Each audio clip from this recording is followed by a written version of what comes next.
Patty, who are we celebrating? I'm starting with Andrea. Let's roll right into you, girl. You had a closing yesterday on a vendor partner reference call. I want you to talk to everyone a little bit about that because I know those reference calls can be scary for some people. They're my favorite calls. If I have to choose what call to make, that's usually my first choice, although I know it's not necessarily the most appropriate for the time. But yes, this was a vendor partner reference I called on last fall. Come to find out, she lives in California. She had, when she sold her home in San Francisco, she rolled over 31 exchanged into 3 rental homes in the Birmingham market. And we had a great conversation. She told me about all of that. She actually followed up with me a couple of weeks later saying, hey, I just found out one of my renters is moving out. Would you be willing to sell it for me? Of course, I obliged. So we closed on that Monday. And even since Monday, she's working with, well, I know her second home, her daughter lives in, will be graduating from UAB medical school in May. So we'll work on that one in May when she moves out. But she's also contacted her third rental tenants, and they are ready to move on, and she is ready to release them from the lease agreement that was supposed to be up in July. So I went out there yesterday to do my initial walkthrough and trying to work on my report for her on what we got to do to get it ready. So one vendor partner referral got me 3 deals this year, and I'll get them all closed now. So Andrea, let's just take one step back. Wait, I just want to raise everybody's antennas really quick because this is part of the agenda for today. If you are worried about going 3 deep with strangers, if you are worried about being nosy, if you are worried about bringing up questions with people that you feel like, oh, I don't want to waste their time, or they don't know me, they don't want to talk to me, open your eyes and your ears right now. Okay? Because she's going to tell you how she does it. Sorry, go ahead. No, absolutely. That's pretty much where I was going with it too. Andrea, just take us back a little bit, what that first call sounded like. Was it, how did you feel going into that call? Because I feel like that first piece is the step that so many of the students are missing.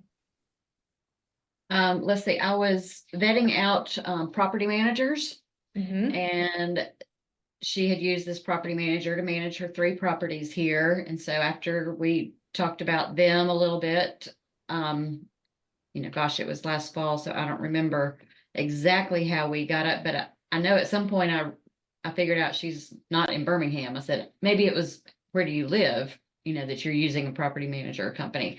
And she said, oh, I'm actually in California. So that was just sparked a whole nother thing going, why? How did you come to Birmingham for these investment properties? Going deeper. Yeah. How did that all happen? And I learned about her husband has passed away, and I'm not looking at all of her background information, but she left a previous occupation and is now a financial planner. So this is a business for her. So we didn't have the emotion we had to deal with that a lot of us deal with, a lot of home selling and buying. This was more of a business decision for her. So that was nice. We just had really great rapport.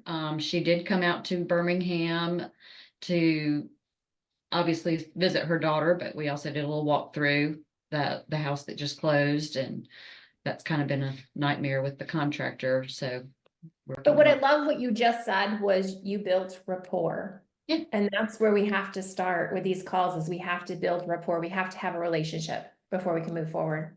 And it's easy to think that, oh, I need to have that with everybody that I talk to. And I'm realizing, and I have to remind myself constantly, that not everybody I talk to is going to have that rapport. And some of those people, it's okay to fall by the wayside and just try to continue tracking with the ones that you do feel some kind of connection with.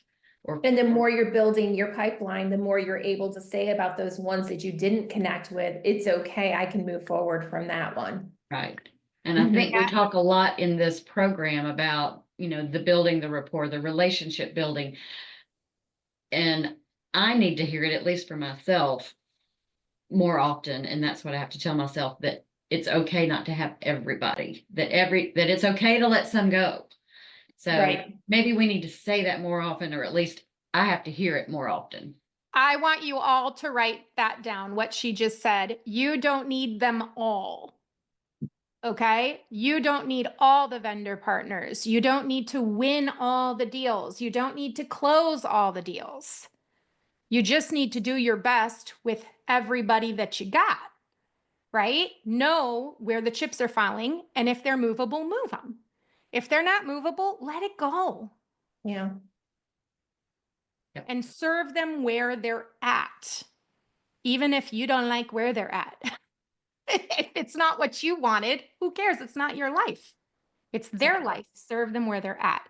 So you don't have to worry about winning them all. And this applies to vendor partners. If a vendor partner tells you no, Mhm. you're not looking for every vendor partner to tell you yes. You're looking for fit. Are you a fit for them and they are fit for you? Same thing for your clients. Okay.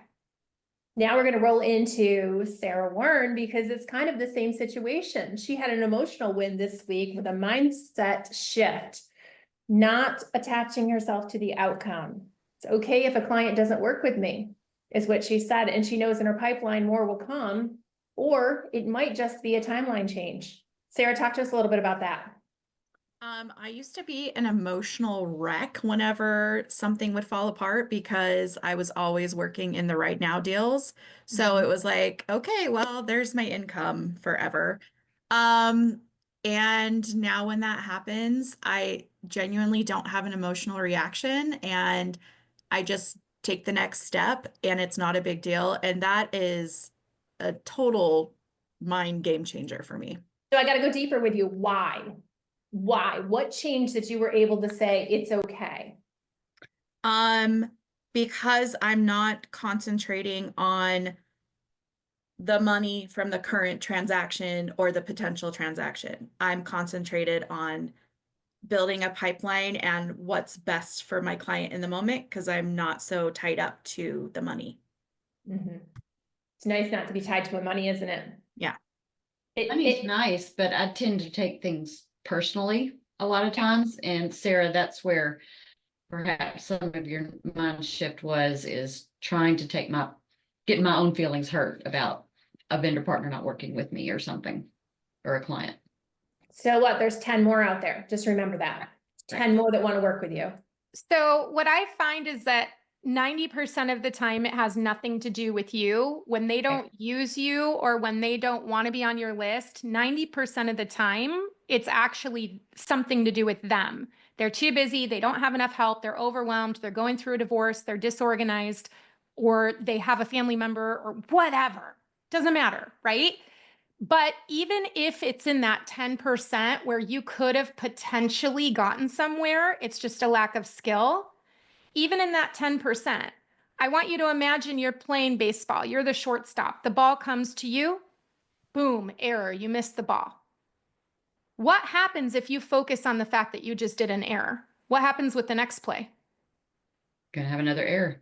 Absolutely. Whereas if you have a healthy mindset and you say, okay, I guess I better be ready this time, right? They hit the ball, 1-2, now you make the play. Why? Because you let go of the error.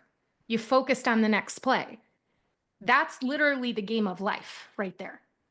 You don't got to win them all. You just got to learn and progress.